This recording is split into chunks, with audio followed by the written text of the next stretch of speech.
That shall be covered with a great cloak shall be induced to commit some great act. The 12 red ones shall soil the tablecloth. Under murder, murder shall be committed. The 12 red ones. We know that Pope John Paul dined with cardinals on the night of his death. We must first turn to another prophet who lived before Nostradamus and who wrote exclusively about the popes. His name was Malachi. Saint Malachi, an Irish bishop of the 12th century, devoted his visionary powers to the future of the Roman popes. He predicted 112 popes from the year 1143, using symbolic and characteristic titles to describe each pope. According to St. Malachi, our present Pope, John Paul II, is Pope number 110. Pope 111 is described as Olive's Glory, and Pope number 112, Peter the Roman, the last of St. Malachi's popes. He writes, "During the last persecution of the Holy Roman Church will reign Peter the Roman, who will tend his sheep amidst numerous tribulations. These having passed, the city of 7 hills will be destroyed, and the stern judge will judge his people." Now we have a chance to look into the future of the Catholic Church and Rome. Knowing that St. Malachi has said there will be 112 popes, and John Paul II is number 110, then in his theory, there are to be only 2 more popes of Rome. The last to be called Peter, and the other, we're not sure. Now let's see how this compares to Nostradamus. He says not that the popes will end, but that they will have to leave Rome because Rome is devastated. I quote Century 3, Quatrain 84. "The great city will soon be quite deserted. Not a single one of the inhabitants will remain. Wall 6, church and the Virgin ravished." And in Century 2, Quatrain 41, he writes, "The cloud will make the sun appear double." Witnesses to an atomic explosion have described the blast as appearing like a second sun. "The large mastiff, the dogs of war, will howl all night when the great pontiff changes his abode." These 2 quatrains clearly describe the destruction of Rome, probably by a nuclear blast. And if we refer to the figures acquired earlier, it seems safe to assume that sometime before the year 1995, the Pope will have to leave Rome because the great city is devastated by an atomic bomb.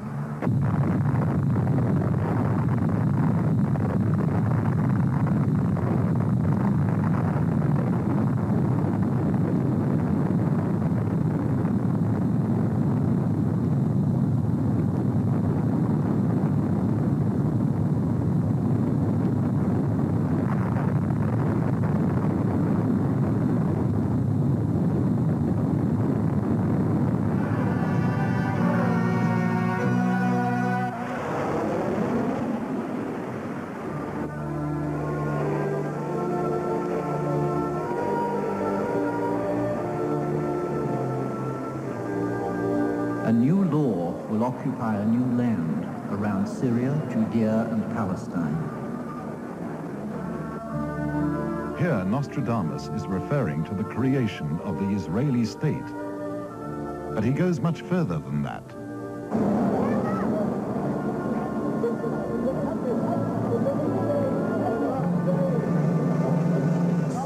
The great barbarian empire will crumble before the century of the sun is finished. Israel will be victors in this long-running war, and it will be finished by the end of the century of the sun, the name given to the 20th century. No more wars, peace, real peace, and forever.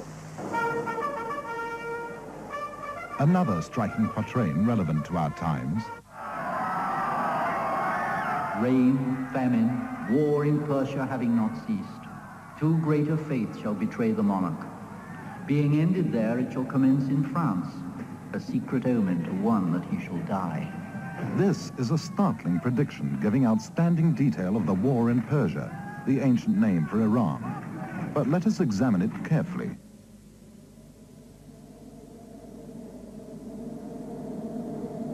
Two greater faiths shall betray the monarch.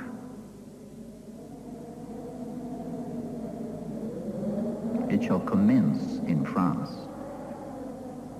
Until recently, the majority of people did not know who the Ayatollah was, let alone that he would launch his coup from Paris.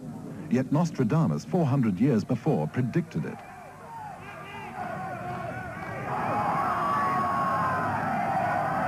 Within weeks of leaving Paris, the Ayatollah had completed a total political and cultural revolution in Iran.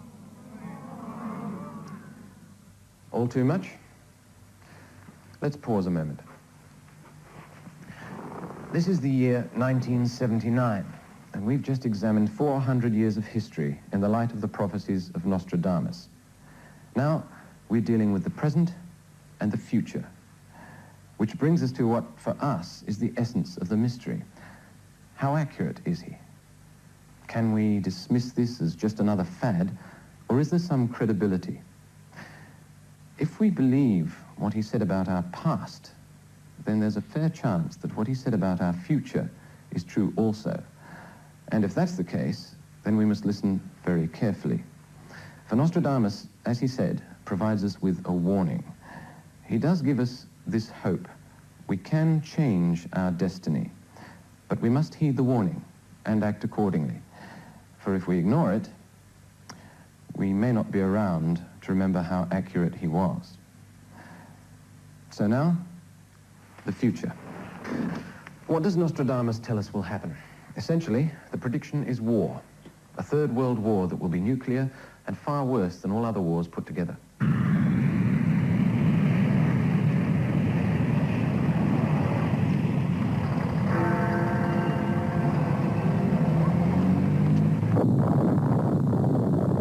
One that shall cause the infernal gods of Hannibal to live again, the terror of mankind. Never more horror, nor the papers tell of worse in the past. And in the last era, all the kingdoms of Christianity, and also all unbelievers, shall quake for the space of years, and there shall be more grievous wars and battles. Towns, cities, castles, and other buildings shall be burnt, desolated, and destroyed. Married women and widows ravished, sucking children dashed against the walls of towns, and so many evils shall be committed by the means of that infernal prince, Satan, that almost the entire world shall be undone and desolate. So Nostradamus predicts a third world war. What's so startling about that, you say? People have been predicting a third world war ever since the second one finished. All right, but Nostradamus, who wrote this 400 years ago, also gives us the year and the signs to look for. He tells us who will be fighting and why, and suggests there will be occurrences of unprecedented natural disasters such as floods, famine, and earthquakes, and tells us exactly when and where these events will take place. He assembles a powerful jigsaw puzzle, the eventual pattern of which cannot be denied.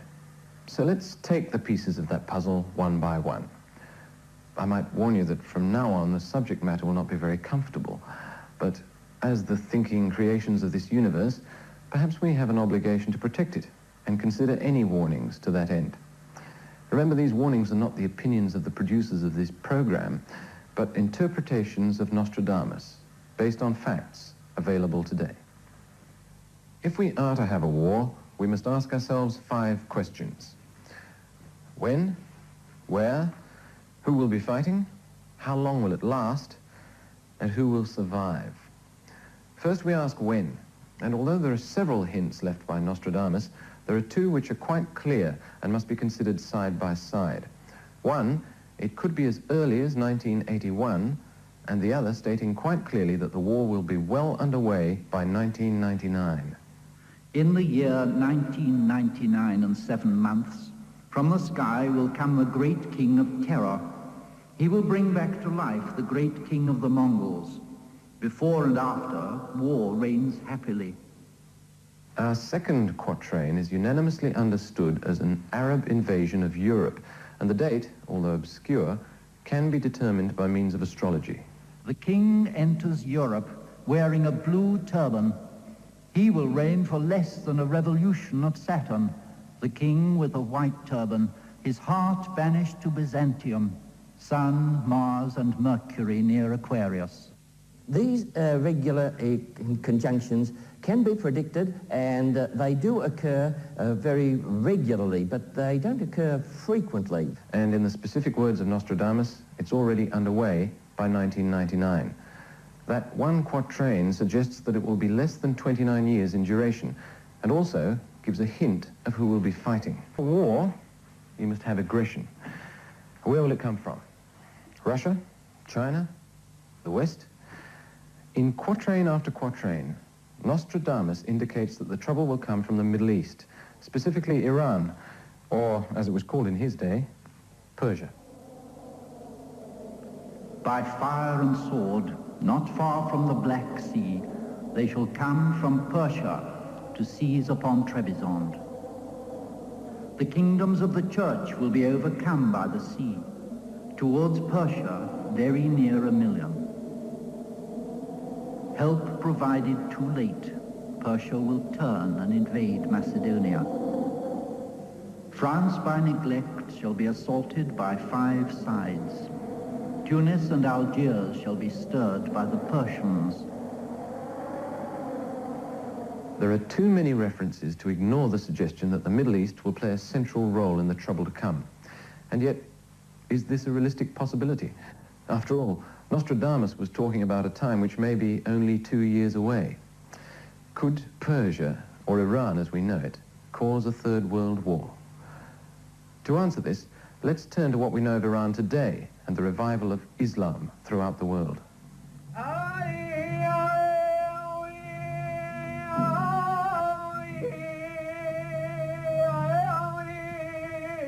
Founded in the 7th century, the Islam faith is the world's youngest universal religion. With an estimated 750 million followers, the faith has become the second largest and is fast catching up to Christianity. This past decade has seen a sudden and somewhat unexpected resurgence of Islam. Muslims throughout the world are rediscovering their spiritual roots and reasserting the political power of the Islamic way of life. The Islamic moral code is regarded by many Westerners as a relic of the Stone Age with harsh criminal provisions. For example, an habitual thief is punished by having his hand cut off. A person caught drinking alcohol receives 80 lashes. An adulterer is either scourged or stoned to death. World attention is now focused on the Islamic countries. They form what's been dubbed a crescent of crisis. Now that crescent straddles the crossroads of 3 continents, stretching in an arc from southern Africa through the Middle East to Southeast Asia. More than 20 countries in this region are exclusively Islamic. Muslims make up between 50 and 90% of the populations of another 8 countries, and in varying degrees up to 50% in yet a further 35 countries. Interestingly, the Soviet Union, with 50 million Muslims, has the world's 5th largest Islamic population after India, Indonesia, Pakistan and Bangladesh. Communist China also has a large Muslim community in its southern region, estimated at just under 18 million people. The crescent of crisis, as the name implies, contains most of the world's trouble spots. It also contains most of the world's known oil deposits, a vital factor with the energy problems now being felt by most industrialized nations, both communist and non-communist.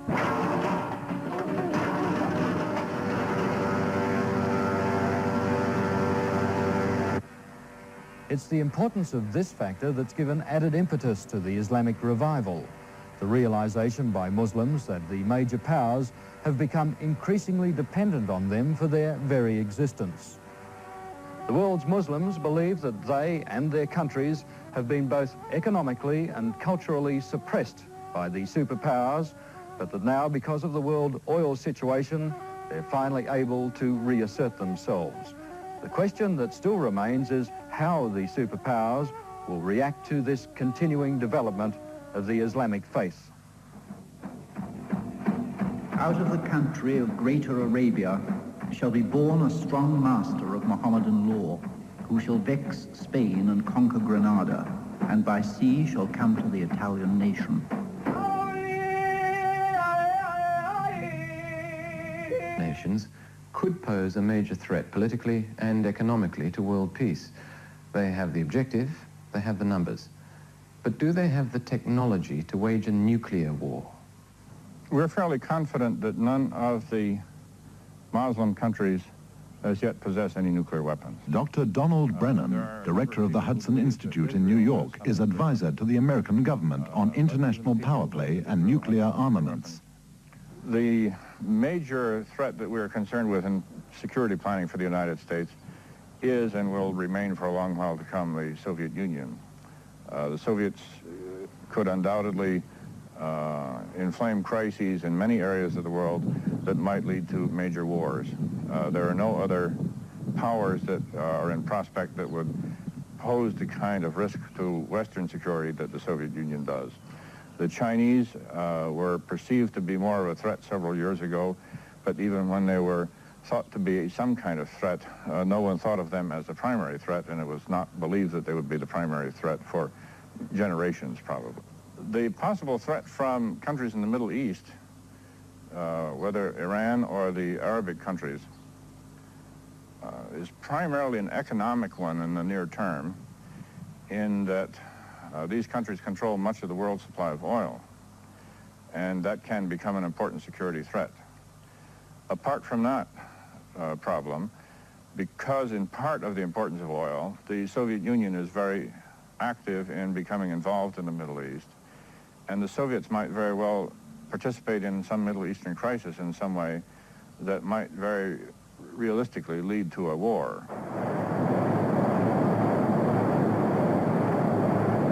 A combination of Islamic manpower with Russia's nuclear capacity. It could prove disastrous to the West, and as Dr. Brennan suggested, such a combination is quite possible.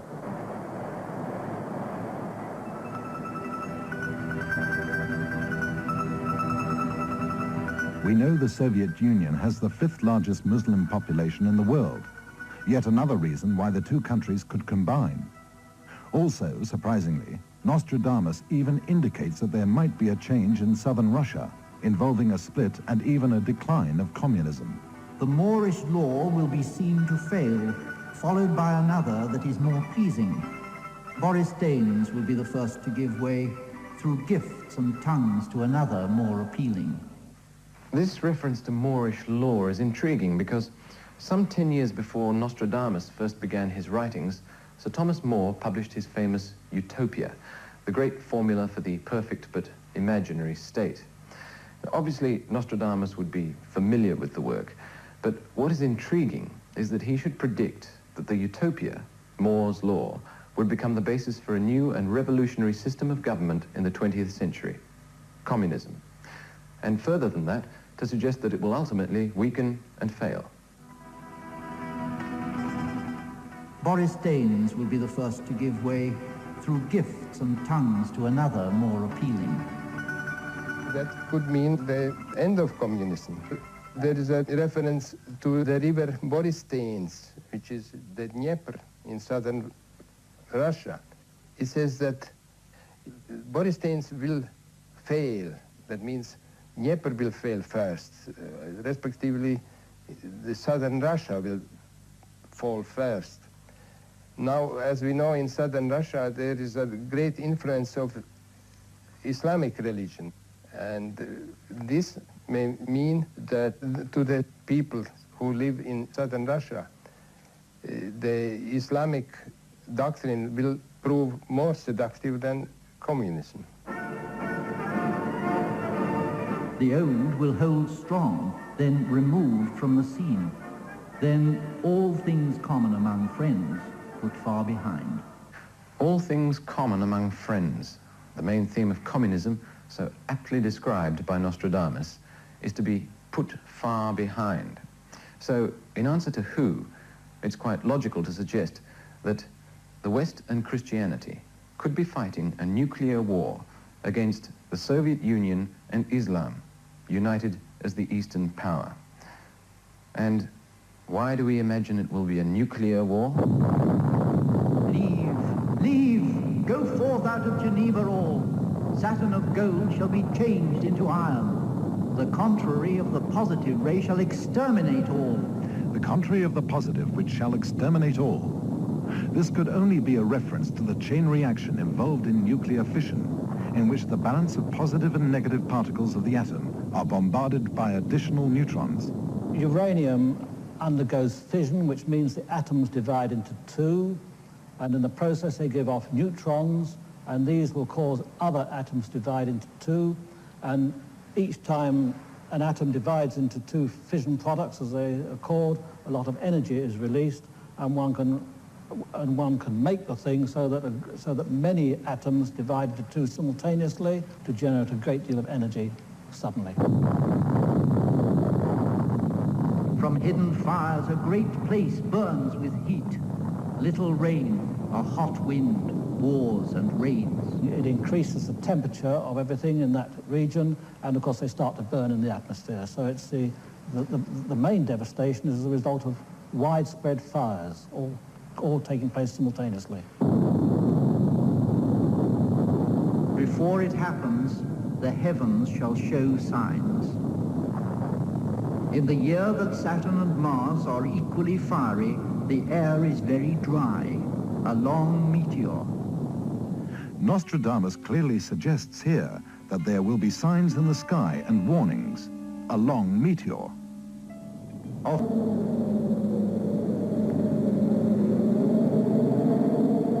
I bewail Nice, Monaco, Pisa, Genoa, Savona, Sienne, Capua, Modena, Malua. Upon them blood and sword for a New Year's gift. Fire, earthquake, water, unhappy ending. These cities of southern Europe devastated around the new year.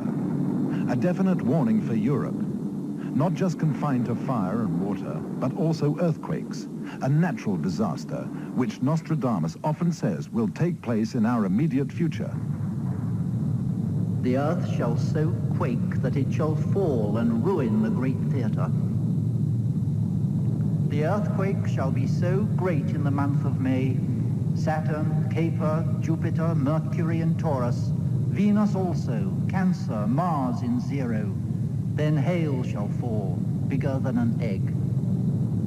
In that quatrain, 67 of the 10th century, he not only gives us the month of the great earthquake as being May, but also the means whereby the year can be calculated astrologically through the conjunction of Saturn, Jupiter, Capricorn, Mercury. And where will this great earthquake be centered? There are many major fault lines across the world, but one which has already devastated a city and which scientists agree will strike again soon is the San Andreas Fault, which runs along the west coast of the United States. The crust of the Earth is broken up into plates, which are moving with respect to each other. Normally, it doesn't occur smoothly. Strain builds up like the energy you store in a rubber band when you stretch it, until the rubber band breaks, and the plates, or the rocks along the edge, snap back into line, and the vibrations that are caused by that sudden motion radiate out and are felt and recorded as an earthquake. And such a thing happens in a populated area. It's a great disaster. It's been determined that the recurrence rate between great earthquakes is about 160 years. The last one was in 1857, that was 122 years ago. So we're getting up into the time period when we have to think about such an occurrence. The San Andreas Fault comes up from the Mexican border and goes up past San Francisco, very close to San Francisco, and on up to the north. There was one of about magnitude 8 in 1906 that destroyed San Francisco.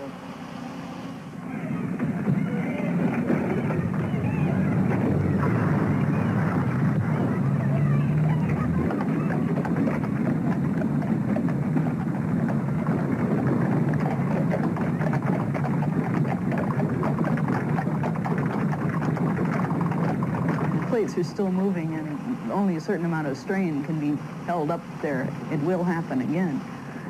Hopefully, the buildings that are built there now can stand up to it better than the buildings that were there in 1906. Fire from the center of the earth shall make an earthquake of the new city. Could it be that Nostradamus means the newly built city of San Francisco?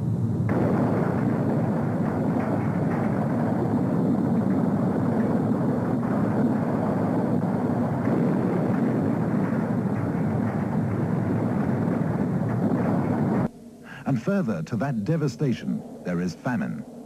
The great famine do I see drawing near, turning from one way to another, and then becoming universal. So great and long, that they shall come to pluck the root from the wood, and the child from the breast. Now we've taken examples of quatrains and explained them and analyzed them. Now we ask you just to listen to what Nostradamus has to say about the devastation of a nuclear war, a third world war. His description is so vivid, it needs no interpretation.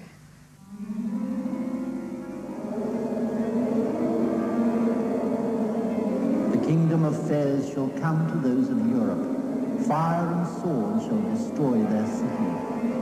The great one of Asia by land and sea with a great army, so that blues, greens, crosses, to death he shall drive.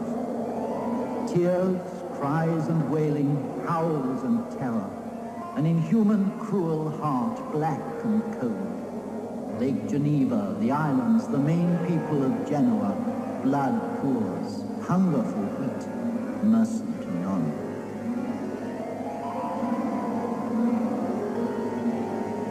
The Arab prince, Mars, Sol, Venus, Leo, the kingdoms of the church will be overcome by the sea.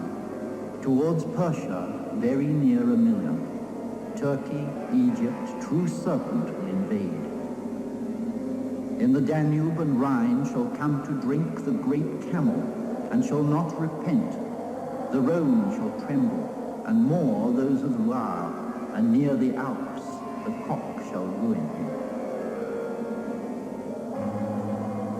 From the Black Sea and the great Tartaria, a king shall come to see France. He shall go through Aramea and Armenia, and shall leave a bloody rod in Constantinople. At the 48th degree of the climacteric, the end of Cancer, there is a very great drought. Fish in the sea, river and the lake boiled hectic, Béarn and Billard in distress from fire in the sky.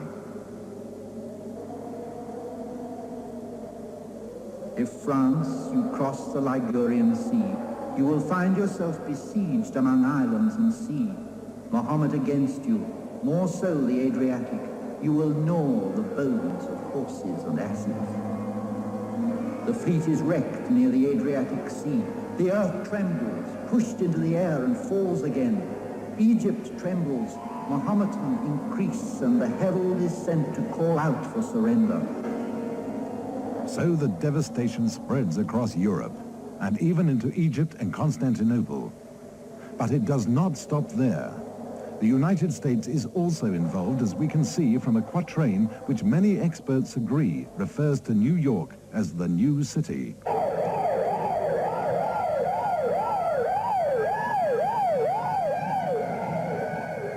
Garden of the world near the new city, in the way of the man-made mountains, shall be seized on and plunged into a ferment, being forced to drink sulphurous, poisoned waters.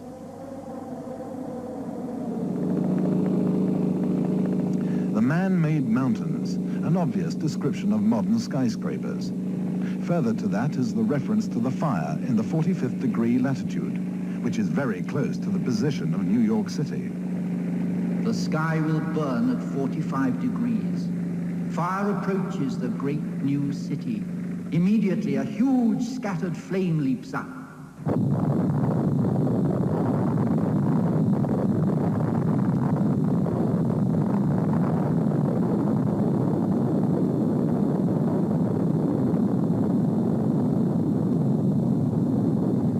In answer to the question where, it's likely that most of the world will be involved, hopefully some a little less than those specifically described by Nostradamus.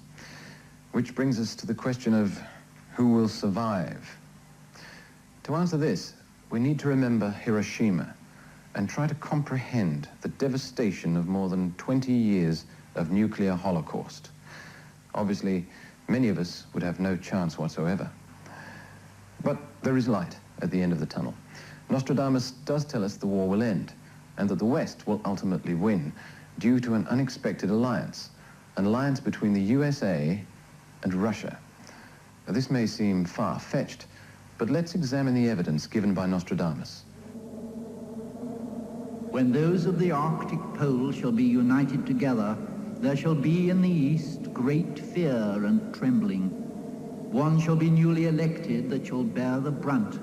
Rhodes, Constantinople shall be dyed with barbarian blood. Those of the Arctic pole can only mean Russia and the US. As we see here at the Bering Strait, the two continents are at their closest point in the Arctic Circle.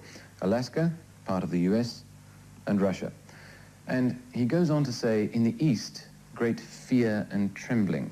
So he's suggesting here that these two northern powers will unite against the east.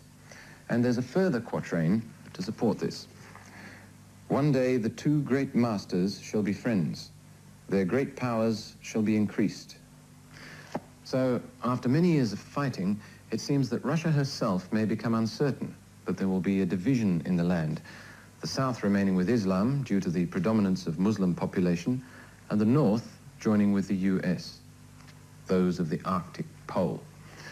And incredible as it may seem, Nostradamus suggests that this alliance will not only occur, but will triumph, as he says in several quatrains and also in one of his epistles. For the principal eastern ruler, being for the most part moved by the northern and western men, shall be vanquished and put to death, beaten, and all the rest put to flight, and the children he had by many women put in prison. The barbarian league will be driven out. Of the two laws, the pagan one will fail. Here he tells us the pagan law will be driven out, and goes on to talk of a king of Europe who eventually becomes a driving force for victory for the West. As a griffin shall come the king of Europe, accompanied by those of the north. Of reds and whites shall conduct a great troop, and then shall go against the king of Babylon. There it is again, another reference to those of the north. And the reds and the whites? Russians and the West. By Antichrist 3 shall be brought to nothing. His war shall last 27 years. The heretics dead, prisoners exiled. Blood, human body, water made red, earth shrunk. Here, Nostradamus states definitely that the war will last for 27 years, and that the third Antichrist will be driven back and brought to nothing. From Barcelona, from Genoa and Venice, from Sicily near Monaco united, against the barbarian the fleet shall take her aim. The barbarian shall be driven back. After this war shall have lasted a good while, there shall be a renewed reign of Saturn and a golden age. God the Creator shall say, hearing the affliction of his people, Satan shall be put and tied in the bottom of the deep, and here shall begin an age of universal peace. It seems our jigsaw puzzle is now complete. We are talking of a war that could begin in 1981, that definitely lasts for 27 years, that involves the East, and notably Islam, against the West and Christianity, ultimately in alliance with Russia. It spreads over most of the world, but specifically in Europe. After that, there will be peace, possibly for as long as 1,000 years. After that peace, we're not told much of what will happen, except that ultimately, and he actually gives the year, the world will end.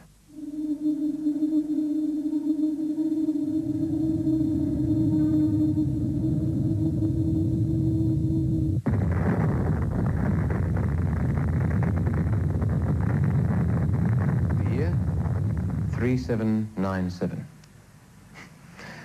Scare tactics, common sense, or amazing guesswork?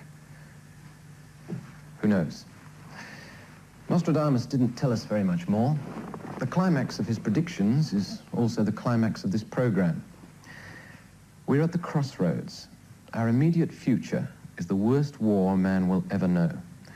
And not just according to Nostradamus. Hearing his words simply reminds us that a third war is highly possible, considering the current unrest across our world. It's something we all hope will never happen. Perhaps if we heed Nostradamus, it may not be too late. The decision is not up to the next generation. It's up to us. Good night.